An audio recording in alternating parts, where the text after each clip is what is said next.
Opo, Kaya definitely. nanood ka dahil pag meron kami ma-discover na may ghost project, pakukulong kita rito.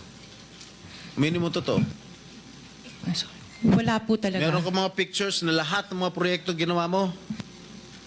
Yes po, meron po kami. Lahat ng mga 400 projects, meron kang litrato? Yes po. O i-submit mo rito sa committee. Okay po. Okay. Sa mga bidding na sinasalihan mo ng mga kumpanya mo, itong siyam na kumpanya, ilang beses kayo nanalo? At ilang beses, kung natatalo rin kayo sa Actually, bidding, I ilang don't beses kayo have the natatalo? actual figures, pero sa napanalunan, very minimal lang po talaga, mga 2%. Pero ang dami namin projects po na sinasalihan na bidding. So, sa loob ng isang taon, pag nagbibidding isang kumpanya mo, halimbawa itong ano ba yun, yung Alpha Phi Omega, ilang beses kayo nagbid sa isang taon at ilang beses kayo nanalo? Madami po kaming sinasalihan. I really don't have the figures right now, You know, but I if you can... come here, you have to come here prepared. Yes You do po. not come here unprepared. Alam mo, natatanungin ka eh. Ikaw sikat na contractor, papa-interview ka. Oh. You have to come here prepared. Your Honor, I am prepared for the flood control projects that you are mentioning. I have the statistics of how many I bidded and how many I lost and how many I won. Okay. You mentioned it to us right now.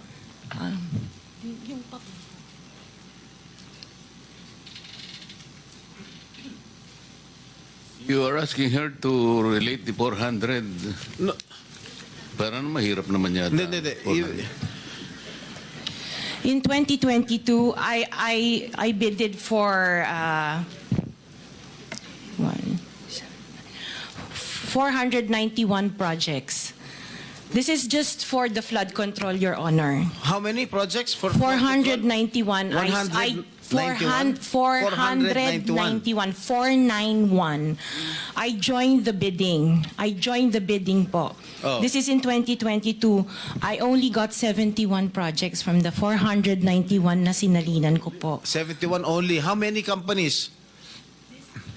Itong This is siyam? just for Alpha and Omega Oh, po. what about the other companies? What about the other 8 remaining companies that you own? I don't have the statistics Oh. for that because I was only called as Alpha Wait, and Omega. You admitted earlier when I asked you if you own these 9 companies and you answered in the affirmative.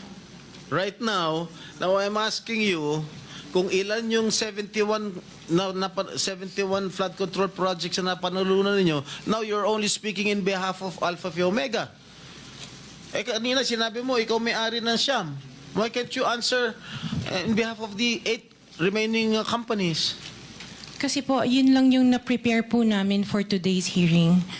Oh, what about the representative of the other construction companies?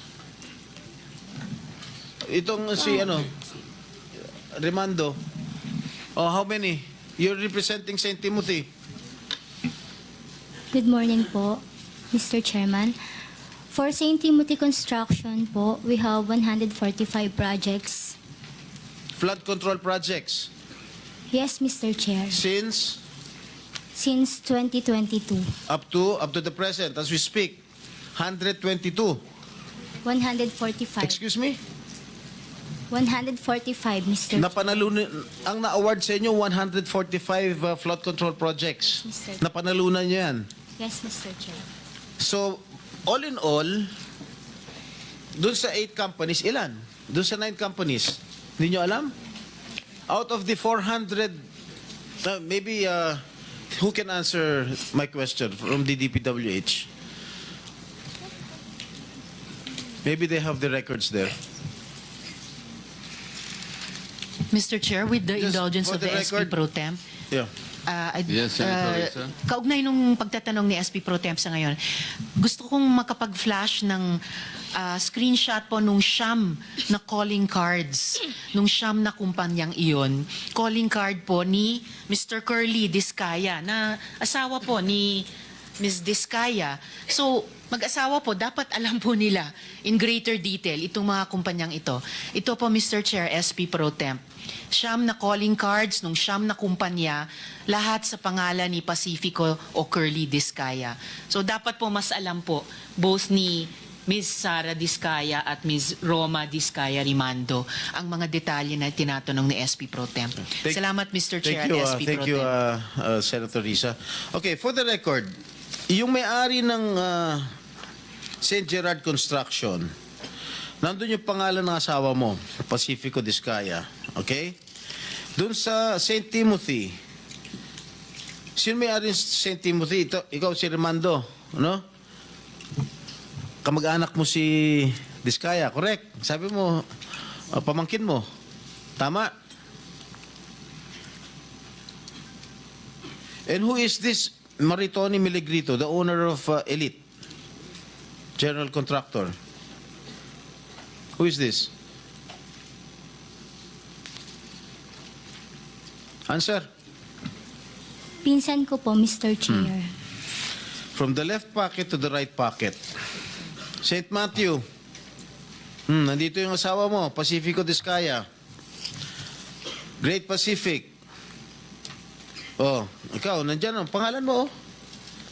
Si Sara Rowena Diskaya. Kaya hindi mo mapapagkaila eh. YPR General Contractor. Nandito rin ang pangalan mo. Miss Sara, alam mo, huwag ka magsisinungaling, ha? Amethyst Horizon. Sino si Amethyst Horizon? Sino si John Brian Eugenio? Who is he? Sagutin mo, Miss Rimando. I didn't know, Mr. Chair. Madam Sara. He's one of our employees. Oh, dami. Waymaker. Sino si Gerald William Diskaya? He's my eldest son. Okay. Alpha Phi Omega, yan, asawa mo. So, you confirm, lahat ng siyam na yan, ikaw ang may-ari. Tama? Part owner po. Part owner. Okay. Kaya nyo ba talaga pagsabay-sabayin yung mga construction, mga proyekto ninyo? Paano nyo nagagawa ito? Yes po, we have sufficient employees naman that can carry out and execute the project. Okay, ilan ba yung mga empleyado ninyo?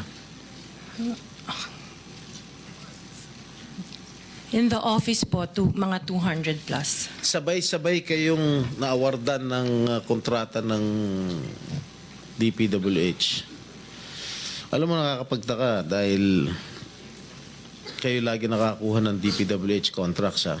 Sino ba talaga sa DPWH ang nagbibigay sa inyo listahan ng mga projects for bidding? Turo mo na. Wala po akong knowledge po. Talaga? Ba't Yes, nakakapagtaka dahil yung siyam na construction companies nyo, yun ang laging favored, kumbaga, sa bidding.